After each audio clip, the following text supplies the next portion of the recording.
Hi friends, வணக்கம். அழகு பூக்கள் வரிசையில் இன்று நாம் பார்க்க இருப்பது பால் கேக்டஸ். இப்போது கோடை காலத்தில் எந்தவித எதிர்பார்ப்பும் இல்லாமல் பூத்த பூக்களை முதல்ல பார்த்துடலாம்.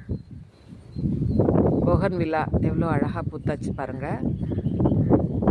ரிஃபோபியா, மினியேச்சர், காகிதப்பூ, ரெயின் லில்லி, அதோடு சேர்த்து இந்த பால் கேக்டஸையும் பார்த்துடலாம். எவ்வளோ அழகாக பூத்திருக்கு பாருங்கள். இன்னும் பெரிய தொட்டிகளில் வச்சோன்னா நிறைய சின்ன சின்ன பிரான்ச்சஸாக இந்த பால் உருவாகும். அதன் பிறகு இப்படி சம்மரில் பூக்கள் கொடுத்துரும். முட்டுக்கள் பாருங்கள், இங்கே இருக்குது. இந்த முட்டுக்கள் காலையில் சூரிய உதயத்திலேயே அழகாக பூத்துரும்.